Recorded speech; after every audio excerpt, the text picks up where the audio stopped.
Hello दोस्तों, स्वागत है आपके अपने YouTube channel target civil services में। आज है 23 फरवरी और आज के इस लेक्चर में 23 फरवरी से जितने भी करेंट अफेयर्स के क्वेश्चन बनने वाले हैं सारे क्वेश्चन को इस लेक्चर में हम डिस्कस करने वाले हैं। और साथ ही दोस्तों इन करेंट अफेयर्स के क्वेश्चन से जो भी एक्स्ट्रा फैक्ट बनेगा उन्हें भी हम देखने वाले हैं। सबसे पहले हम बात करते हैं जो लास्ट क्लास में आपसे क्वेश्चन पूछा गया था कि भारतीय संविधान की कौन सी अनुसूची पंचायती राज से संबंधित है। तो यह संबंधित अनुसूची है दोस्तों 11वीं। तो यहाँ पे करेक्ट आंसर हो जाएगा ऑप्शन 4। तो यहाँ पे हम दोस्तों भारतीय संविधान में जितनी भी अनुसूचियाँ हैं उनको देख लेते हैं। तो पहली है प्रथम अनुसूचियाँ जो कि राज्यों और संघ राज्यों के क्षेत्रों का वर्णन करती है। दूसरी अनुसूची में राष्ट्रपति, राज्यों के राज्यपाल, लोकसभा के अध्यक्ष तथा उपाध्यक्ष, राज्यसभा के सभापति तथा उपसभापति, भारत के नियंत्रक महालेखा परीक्षक के संबंध में उपबंध है। तीसरी अनुसूची में दोस्तों शपथ या प्रतिज्ञान के प्रारूप है। चौथी अनुसूची की बात करें तो इसमें राज्यसभा में सीटों का आवंटन करती है। पांचवी अनुसूची में दोस्तों अनुसूचित क्षेत्रों और अनुसूचित जनजातियों के प्रशासन और नियंत्रण के बारे में उपबंध है। और छठी अनुसूची में असम, मेघालय, त्रिपुरा और मिजोरम राज्य में जनजातीय क्षेत्रों के प्रशासन के बारे में उपबंध है। सातवीं अनुसूची की बात करें दोस्तों तो इसमें संघ सूची, राज्य सूची और समवर्ती सूची है। आठवीं अनुसूची में मान्यता प्राप्त भाषाओं की सूची है। नवीं अनुसूची में दोस्तों विशिष्ट अधिनियमों विनियमों के सत्यापन के प्रावधान है। और 10वीं अनुसूची में दल परिवर्तन के आधार पर निर्भरता के बारे में उपबंध है। 11वीं अनुसूची में पंचायतों के अधिकार, प्राधिकार और दायित्व है। और 12वीं अनुसूची में नगर पालिकाओं की आपके लिए कि Dadasaheb Phalke international film festival award 2022 में फिल्म ऑफ द ईयर का जो अवार्ड है वो किसे दिया गया है। तो यह दिया गया है दोस्तों पुष्पादा राइस को। करेक्ट आंसर हो जाएगा यहाँ पे ऑप्शन 1। अगला क्वेश्चन दोस्तों कि हाल ही में किस बैंक के एमडी एंड सीईओ को business standard banker of the year चुना गया है। तो यह चुना गया दोस्तों संदीप बख्शी को, आईसीसी बैंक के जो एमडी और सीईओ है। करेक्ट आंसर हो जाएगा यहाँ पे ऑप्शन 4। और आपके लिए अगला क्वेश्चन है दोस्तों कि मौसम संबंधी जानकारी उपलब्ध करवाने के लिए किसान ऐप को किस संस्था ने लॉन्च किया है। तो इस ऐप को लॉन्च किया है आईआईटी रुड़की ने। करेक्ट आंसर हो जाएगा यहाँ पे ऑप्शन 2। विंटर ओलंपिक 2022 में प्रथम स्थान पर कौन सा देश रहा है। तो पहले स्थान पर रहने वाला जो देश है वो है नॉर्वे। करेक्ट आंसर क्या हो जाएगा यहाँ पे ऑप्शन 2। अगला क्वेश्चन दोस्तों कि 20 फरवरी 2022 को मिजोरम और अरुणाचल प्रदेश ने अपना कौन सा स्थापना दिवस मनाया है। तो 36वां स्थापना दिवस मनाया है मिजोरम और अरुणाचल प्रदेश ने। राइट आंसर हो जाएगा यहाँ पे। और आपके लिए अगला क्वेश्चन है दोस्तों कि अंतर्राष्ट्रीय मातृभाषा दिवस कब मनाया गया है। तो इसे मनाया गया है 21 फरवरी को। लास्ट क्वेश्चन दोस्तों आपके लिए कि वयस्कों की शिक्षा के लिए न्यू इंडिया लिटरेसी प्रोग्राम को किस मंत्रालय ने शुरू किया है। तो इसे शुरू किया है दोस्तों शिक्षा मंत्रालय ने। यहाँ पे करेक्ट आंसर हो जाएगा ऑप्शन 2। और अब दोस्तों शुरुआत करते हैं आज के करंट अफेयर्स की। और अभी तक आपने हमारे लेक्चर को लाइक नहीं किया है तो लाइक जरूर कर दे, शेयर भी कर दे। अगर आप इस चैनल पर नए हो दोस्तों तो इसे सब्सक्राइब भी जरूर कर ले। आज का पहला क्वेश्चन है आपके लिए कि एशिया के सबसे बड़े बायो सीएनजी प्लांट का जो उद्घाटन है वो कहाँ पर किया गया है। तो दोस्तों मैं आपको बता दूं कि जो एशिया का सबसे बड़ा जो बायो सीएनजी प्लांट है इसका उद्घाटन किया है इंदौर, भारत में। करेक्ट आंसर हो जाएगा ऑप्शन 4। दोस्तों यहाँ पे मैं आपको बता दूं कि ये जो इंदौर है यह मध्य प्रदेश में स्थित एक शहर है।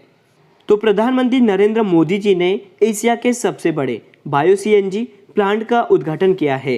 इंदौर मध्य प्रदेश के देवगुराड़िया ट्रेचिंग ग्राउंड इसका उद्घाटन किया है। यह प्लांट दोस्तों पूरे एशिया महाद्वीप में ऑर्गेनिक वेस्ट से बायोगैस बनाने वाला सबसे बड़ा और देश का पहला प्लांट भी है। और इस प्लांट से प्रतिदिन 17,500 किलोग्राम बायोगैस बनाई जाएगी और इसके साथ ही 100 टन उच्च गुणवत्ता वाली खाद भी इसमें तैयार की जाएगी। तो याद रखना यहाँ पे करेक्ट आंसर हो गया ऑप्शन 4 इंदौर, भारत। और अब चलते अगले क्वेश्चन की ओर। और आपके लिए अगला क्वेश्चन है दोस्तों कि होंडा कार्स इंडिया के नए अध्यक्ष और सीईओ कौन बने हैं। तो यह बने दोस्तों तकुया तसमोरा। करेक्ट आंसर है ऑप्शन 1।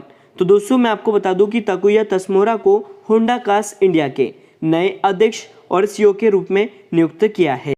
यहाँ पे हम दोस्तों बात कर लेते हैं जो ऑप्शन में है इलकर आइची, लीना नायर और शेर सिंह बी खालिया की। तो सबसे पहले हम बात करें कि विद्युत ऊर्जा कंपनी अडानी पावर के नए सीईओ कौन बने हैं। तो यह दोस्तों शेर सिंह बी ख्यालिया बने हैं। यहीं पे हम दोस्तों बात करें कि एयर इंडिया के जो नए एमडी और सीईओ नियुक्त किए गए थे उनका नाम है इल्गर आइची। और साथ ही मैं आपको बता दूं कि भारतीय मूल की महिला को फ्रांस की लग्जरी कंपनी सैनल की ग्लोबल सीईओ बनाया है और उनका नाम क्या है दोस्तों, लीना नायर है। तो ये सभी महत्वपूर्ण पॉइंट है इस क्वेश्चन से जो आपको याद रखना है। करेक्ट आंसर हो गया दोस्तों, तकुया तत्सुमुरा को होंडा कार्स इंडिया के नए अध्यक्ष और सीईओ के रूप में नियुक्त किया गया है। और अब चलते हैं अगले क्वेश्चन की ओर। और आपके लिए अगला क्वेश्चन है कि जल जीवन मिशन के तहत हर घर जल वाला भारत का 100वां जिला कौन सा बन गया है? तो यह बना है दोस्तों चंबा, जो कि हिमाचल प्रदेश में स्थित एक जिला है। करेक्ट आंसर क्या हो जाएगा यहाँ पे, ऑप्शन 1। तो हिमाचल प्रदेश का जो चंबा जिला है वो जल जीवन मिशन के तहत हर घर जल वाला भारत का 100वां जिला बन गया है। साथ ही दोस्तों यह हर घर जल वाला 5वां आकांक्षी जिला भी बन गया है। जल जीवन मिशन के तहत अब तक 5.78 करोड़ से अधिक ग्रामीण घरों में पानी की आपूर्ति की है। जल जीवन मिशन दोस्तों स्थानीय स्तर पर यानी पानी की एकीकृत मांग और आपूर्ति पक्ष प्रबंधन पर केंद्रित है। और इस मिशन का जो लक्ष्य है कि 2024 तक हर ग्रामीण घर में नल का पानी उपलब्ध कराना है। मिशन की जो घोषणा है वो 15 अगस्त 2019 को की गई थी और वर्तमान समय में गजेंद्र सिंह शेखावत दोस्तों भारत के जल मंत्री हैं। तो यह सभी महत्वपूर्ण पॉइंट थे दोस्तों इस क्वेश्चन से जो आपको याद रखना है। और अब चलते हैं अगले क्वेश्चन की ओर।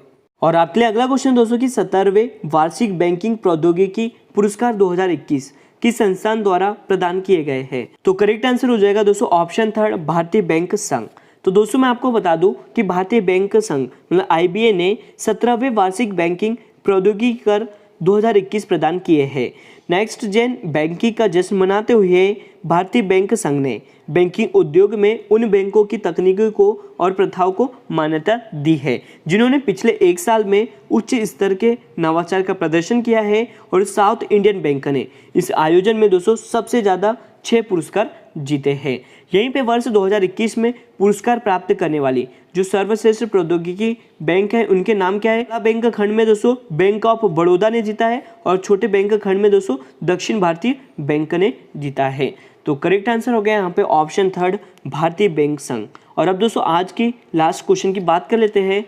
तो क्वेश्चन है दोस्तों कि मेरी पॉलिसी मेरे हाथ अभियान को किसने शुरू किया है? तो दोस्तों मैं आपको बता दूं कि ये जो कृषि एवं किसान कल्याण मंत्रालय है इसने फसल बीमा पॉलिसी को वितरित करने के लिए प्रधानमंत्री फसल बीमा योजना के तहत मेरी पॉलिसी मेरे हाथ अभियान को शुरू किया है। तो करेक्ट आंसर क्या हो जाएगा यहाँ पे ऑप्शन 4 कृषि एवं किसान कल्याण मंत्रालय। और यहाँ पे हम दोस्तों बात करें कि इस अभियान का जो उद्देश्य है वो क्या है, तो यह सुनिश्चित करना है कि सभी किसान प्रधानमंत्री फसल बीमा योजना के तहत अपनी नीतियाँ, भूमि अभिलेखों, दावे की प्रक्रिया और शिकायत निवारण के बारे में सभी जानकारी से अवगत हो। यहीं पे दोस्तों मैं आपको बता दूं कि ये जो प्रधानमंत्री फसल बीमा योजना है इसे 18 फरवरी 2016 को मध्य प्रदेश के सीहोर में प्रधानमंत्री नरेंद्र मोदी द्वारा लॉन्च किया गया था। और इसका उद्देश्य क्या है, तो प्राकृतिक आपदाओं से होने वाली फसल के नुकसान क्षति से पीड़ित किसानों को वित्तीय सहायता प्रदान करना है। तो करेक्ट आंसर क्या हो गया यहाँ पे ऑप्शन 4 कृषि एवं किसान कल्याण मंत्रालय ने इस अभियान को शुरू किया है। और अब दोस्तों बात करते हैं आज के डेली जीके तड़का डोज की। डोज नंबर आज है 25। तो पहला क्वेश्चन है कि खजुराहो का जो मंदिर है वो किस राज्य में स्थित है? तो यह स्थित है मध्य प्रदेश राज्य में। नेक्स्ट क्वेश्चन है दोस्तों कि मोती मस्जिद किस मुगल शासक ने बनवाई थी? तो इसे बनाया गया है औरंगजेब के द्वारा।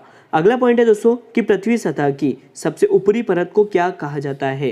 तो दोस्तों इसे क्रस्ट कहा जाता है जिसे भूपर्पटी हिंदी में कहते हैं।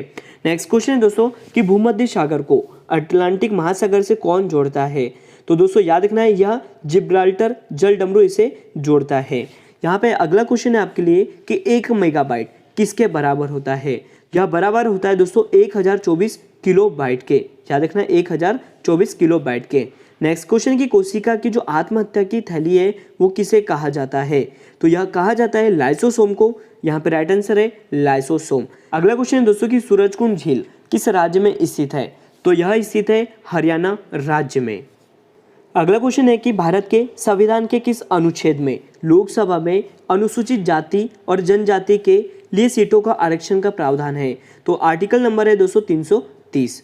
अगला क्वेश्चन है दोस्तों कि गन मेटल किस मिश्र धातु से निर्मित होती है? तो यह कॉपर, टीन और जिंक से निर्मित होती है। नेक्स्ट क्वेश्चन दोस्तों कि बेरी नामक रोग किसकी कमी के कारण होता है? तो यह होता है विटामिन B1 की कमी के कारण। अगला क्वेश्चन दोस्तों कि आयन-ए-अकबरी के लेखक कौन है? तो यह दोस्तों अबुल फजल है। नेक्स्ट क्वेश्चन है कि गोल गुंबज कहाँ पर स्थित है? तो यह स्थित है बीजापुर कर्नाटक में। और आज का लास्ट डोज है दोस्तों आपके लिए कि बीजापुर का जो गोल गुंबज है यह किसका मकबरा है? नाम याद रखना, यह मोहम्मद आदिल शाह का मकबरा है। और अब दोस्तों बात कर लेते हैं आज के क्वेश्चन ऑफ द डे की। तो आज का जो क्वेश्चन है आपके लिए कि तुर्की किस महाद्वीप में स्थित है? इसका सही जवाब आपको कमेंट सेक्शन में देना है। तो दोस्तों आज का लेक्चर यहीं पर एंड होता है। अगर आपको हमारा लेक्चर और आपको हमारी मेहनत अच्छी लगती हो तो इसे लाइक जरूर करें, शेयर भी करें। अगर आप इस चैनल पर नए हो तो इसे सब्सक्राइब भी जरूर कर ले। Thank you so much guys for watching this video. Bye bye, take care.